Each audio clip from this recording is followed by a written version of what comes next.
They sold my tools while I was away. So I sold their car.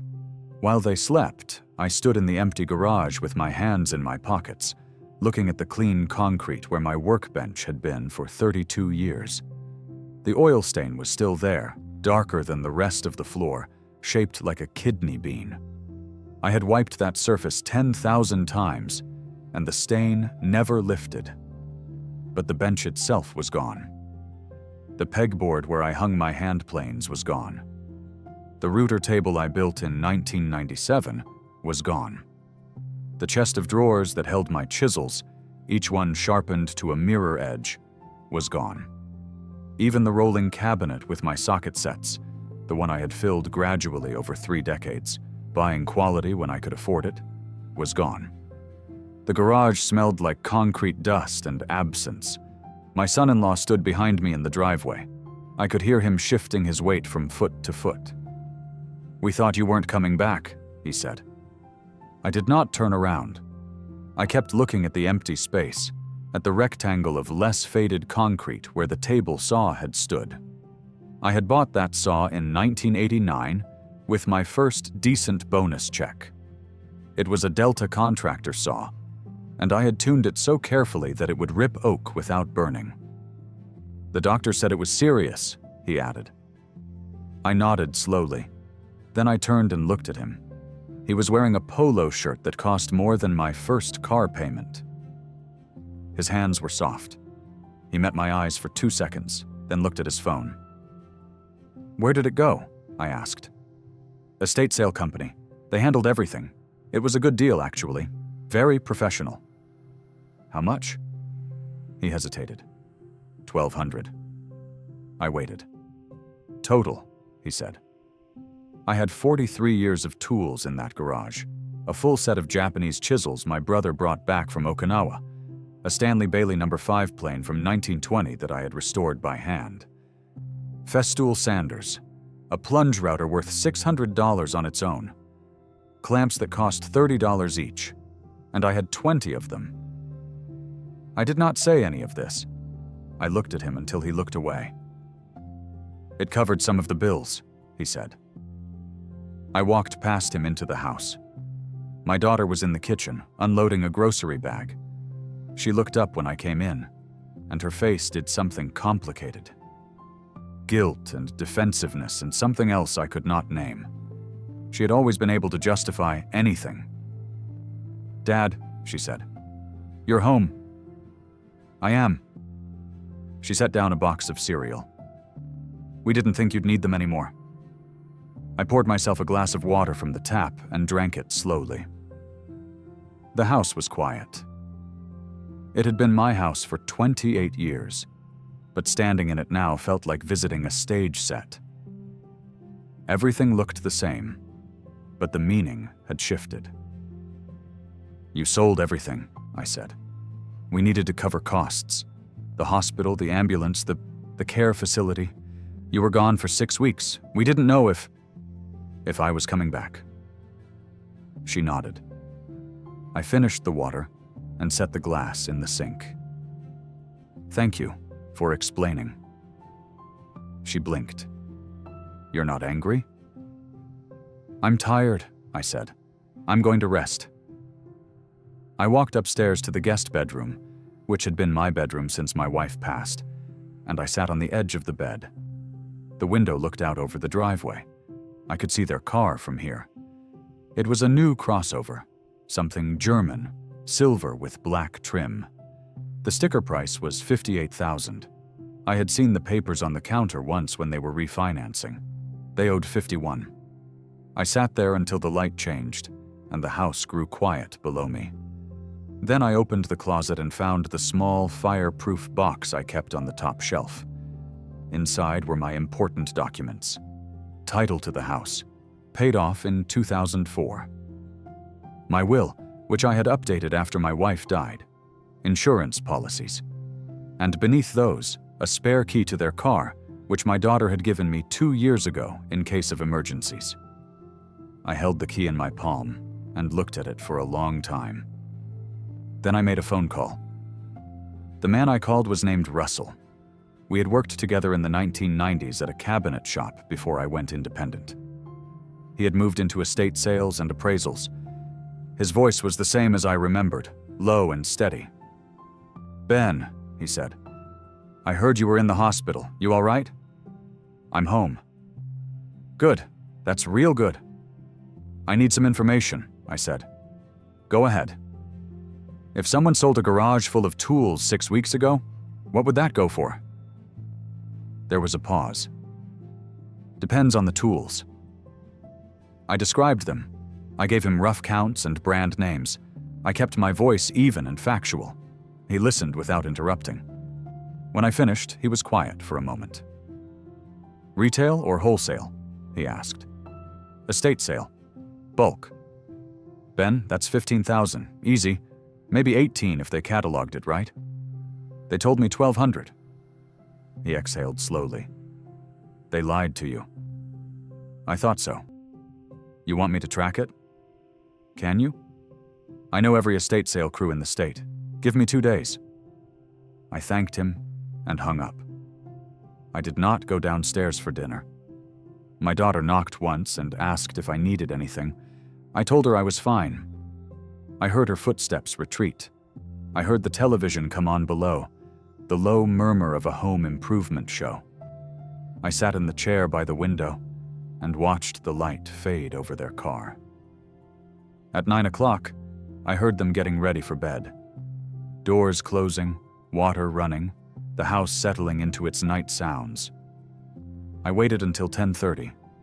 Then I went downstairs. The keys to their car were on the counter, next to a stack of mail. I took the spare from my pocket and compared them. Identical. I set the spare back down and picked up theirs, and I walked out the side door into the garage. The car beeped softly when I unlocked it. I paused and listened, but no lights came on in the house. I opened the driver's door and sat down. The seat was leather, heated, adjusted by electric motors. The dashboard glowed blue. I had never driven anything this new. I put the key in the ignition and let my hand rest there.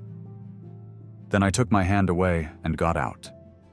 I locked the car and went back inside. I hung the keys on the hook and went upstairs. I was not ready yet. I needed to know more. Russell called me the next afternoon.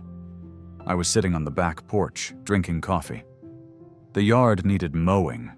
I had always kept it tight, stripes in the grass, edges crisp. Now it looked shaggy. "Found it," Russell said. "Crew called Prestige Estate Services. They ran the sale out of a rented lot on Route 9. Cleared about 16,000 in tools alone, not counting the bench and the cabinets. Those went to a dealer for another 2. 18 total. Give or take. Where did the money go?" "Into their account, I assume. The contract would have been with your daughter or her husband. They're listed as the clients." I thanked him and asked one more question. "Can you give me a receipt? Something that shows the real value?" "I'll email you a comp sheet. It'll show market value for everything you described. Won't hold up in court, but it'll make the point." That's all I need. The email arrived an hour later. I printed it at the library, 3 pages of itemized estimates with Russell's company letterhead. The total at the bottom was $17,800. I folded the pages and put them in my jacket pocket. That evening, I asked my daughter and her husband to sit down with me in the living room. They exchanged a glance. I saw the worry flicker between them. They sat together on the couch. I sat across from them in the armchair that used to be my wife's. "I wanted to talk about the tools," I said. My son-in-law leaned forward. "We know you're upset, but we did what we had to do. The bills were adding up." "I understand." He blinked. "You do?" "I was gone a long time. You didn't know what would happen. You made a choice." My daughter reached over and took his hand. "Thank you, Dad. We were so worried you'd be angry." "I'm not angry," I said, "but I am curious about something." "What?" You said the sale brought in $1,200. That's right. I took the folded papers from my pocket and handed them across the coffee table. My son-in-law took them. He unfolded them slowly and read the first page. His face changed. My daughter leaned over to look. I watched them both. This is a mistake, he said. It's not. This says $18,000. That's what they were worth. My daughter's face flushed. The company told us $1,200. That's what they paid us. I shook my head. The company sold them for $18,000. What they paid you is a different question. She stood up. Are you accusing us of stealing? I'm saying the numbers don't match. My son-in-law set the papers on the table. His voice went hard. We did you a favor. You were dying. We cleared out your junk and kept this house running. If we made a mistake on the price, that's on the estate company, not us. I looked at him for a long moment. Then I looked at my daughter. Did you get a contract? Of course. Can I see it? She hesitated. Why? I want to understand what happened. She left the room. I heard her footsteps on the stairs. My son-in-law and I sat in silence. He stared at the television, which was off. I looked out the window at the driveway. Their car sat under the porch light, silver and perfect. My daughter came back with a folder. She handed me 3 stapled pages. I read them carefully. The contract was between them and Prestige Estate Services. It authorized the company to sell all items in the garage and retain a 40% commission. The estimated total sale value was listed as $18,500. The projected payout to the client after commission was $11,100. I looked up. This says $11,000. My daughter took the contract back. She read it and her face went pale. They only gave us $1,200, she said quietly. I know. My son-in-law stood up. Then they ripped us off. We'll call them. We'll get a lawyer. I folded my hands. You could do that. What else would we do? You could give me the $1,200 and we call it even. He stared at me. What? You made a decision without asking me. You sold what wasn't yours. But I know you thought I was dying, and I know you were scared. So give me the $1,200, and we move on. My daughter's eyes filled. Dad, we spent it. The bills, the groceries, then we have a problem. The room went very quiet. My son-in-law's voice dropped. Are you threatening us? I'm telling you what's fair. We live here. We take care of you. You'd have nothing without us. I stood up. I was taller than him and older, and I had spent 40 years carrying lumber and turning wrenches. I did not raise my voice. You live here because I let you. This is my house, my name on the deed, and you sold my tools without asking. So now you owe me. He opened his mouth, but nothing came out. I walked upstairs. I lay in bed that night and listened to them argue below me. I could not hear the words, but I knew the shape of it. Blame and panic and the slow realization that they had made a mistake they could not undo. I did not feel satisfaction. I felt tired and old and sad. But I also felt clear. At 2 a.m, I got up and went downstairs. The house was dark. I took their car keys from the hook by the door, and I walked out into the driveway. The air was cool and still. The streetlights made long shadows. I unlocked the car and got in. The seat adjusted itself to a memory I did not have. I started the engine, and it purred like a satisfied cat. I let it idle for a moment, feeling the vibration through the wheel. Then I put it in reverse and backed out onto the street. I drove slowly through the neighborhood. Everything was closed. The gas stations were lit but empty. I turned onto the highway and headed east. I knew where I was going.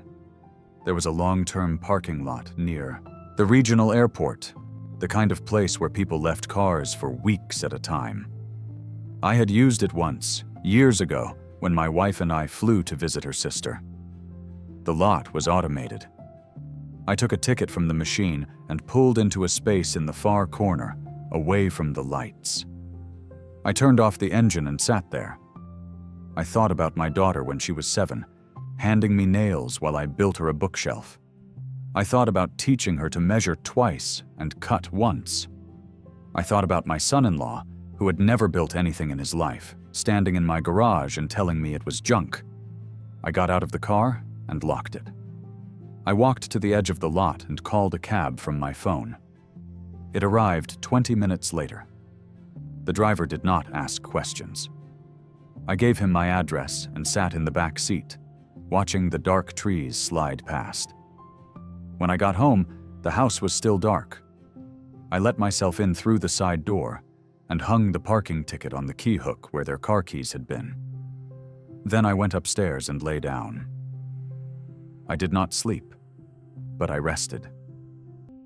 The next morning I heard my daughter's voice from downstairs, sharp and rising. Then I heard my son-in-law, louder. I got up and dressed slowly. When I came down, they were both in the kitchen, still in their pajamas. My daughter was holding the parking ticket. "Where's the car?" she said. I poured myself coffee. "Somewhere safe." "What does that mean?" "It means I took it." My son-in-law's face went red. "You stole our car. You sold my tools. That's not the same thing." I sipped the coffee. It was too hot, but I drank it anyway. "It's exactly the same thing. You took something that didn't belong to you and converted it to money. I took something that didn't belong to me and converted it to leverage." My daughter's voice shook. "Where is it?" "I'll tell you when you pay me back." "We don't have $1,200. I set the cup down. "Then you have a problem."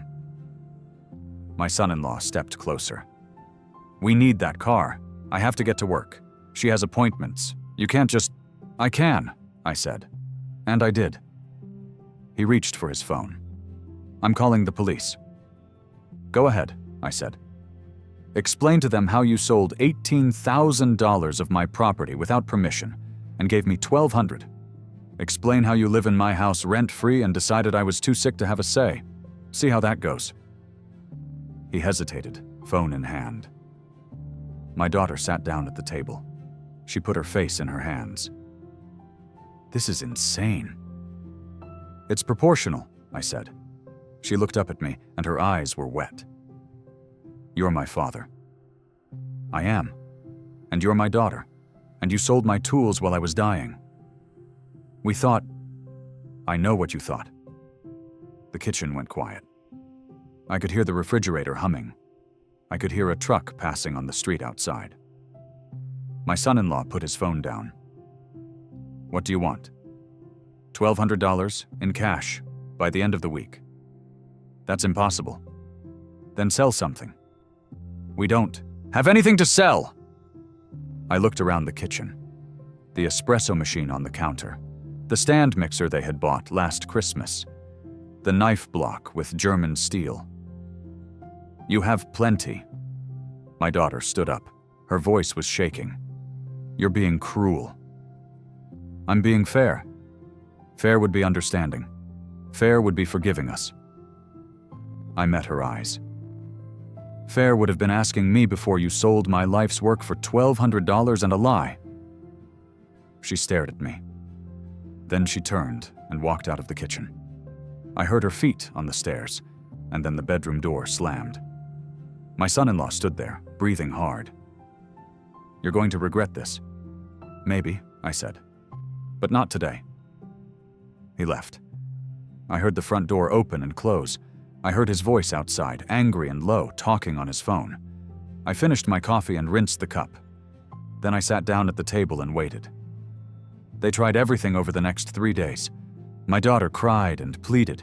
She told me I was destroying our relationship. She told me she had always looked up to me, and now she did not recognize me. I listened and said nothing. My son-in-law threatened. He said he would sue me for theft. He said he would have me declared incompetent. He said he would take the house. I pointed out that the house was mine, that the car was registered in their names, and that I had taken nothing that belonged to me. He called me a bastard. I agreed that I might be. They tried bargaining. They offered me $400 now and the rest later. I said no. They offered to do work around the house, repairs and cleaning, to make up the difference. I said I wanted cash. They offered to sign a promissory note. I said I wanted cash by the end of the week or the car stayed where it was.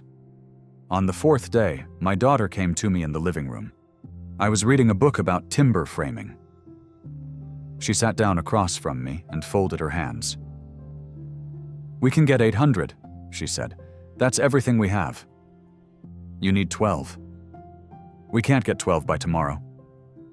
"Then you'll have to try harder." Her face crumpled. "Why are you doing this?"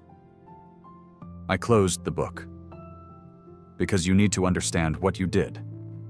You took something that mattered to me and treated it like garbage.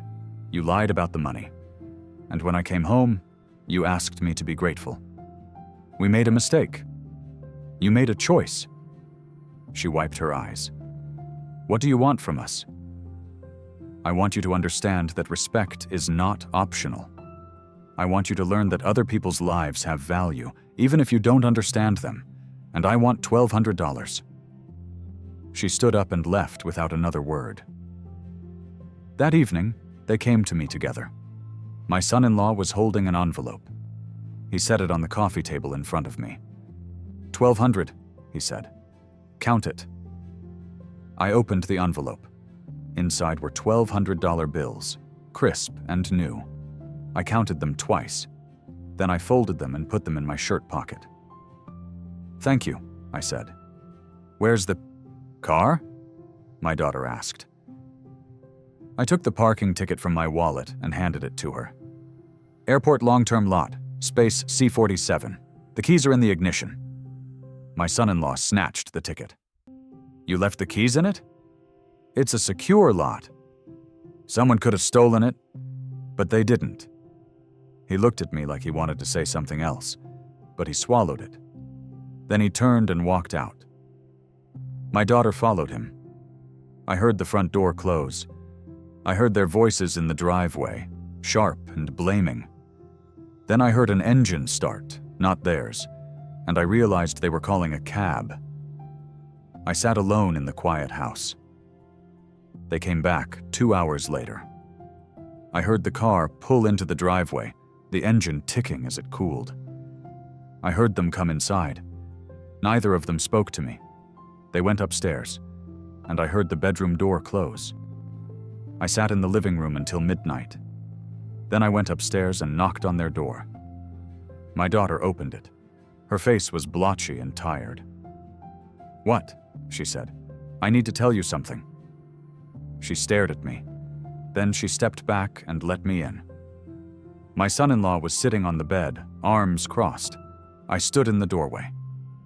"I'm not trying to punish you," I said. "I'm trying to teach you something." "You already taught us," my son-in-law said. "You taught us you're vindictive."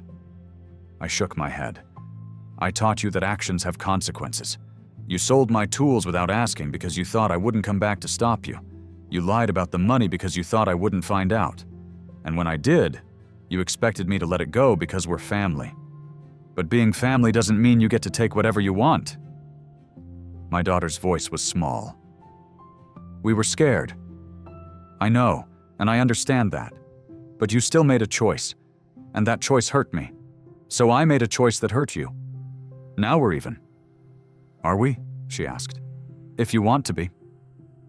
She looked at her husband. He looked away. She looked back at me. "I'm sorry, Dad, I really am." "I know. Are you going to forgive us?" I thought about that. "Eventually, but not tonight." I left the room and went back downstairs. I did not hear them follow. The next morning I woke early and made coffee. I was standing at the counter when my daughter came down. She was dressed for work, her hair pulled back. She poured herself a cup and stood across from me. "We're going to move out," she said. I nodded. Probably for the best. We'll find a place by the end of the month. Take your time. I'm not kicking you out. She looked at me, confused. You're not? No.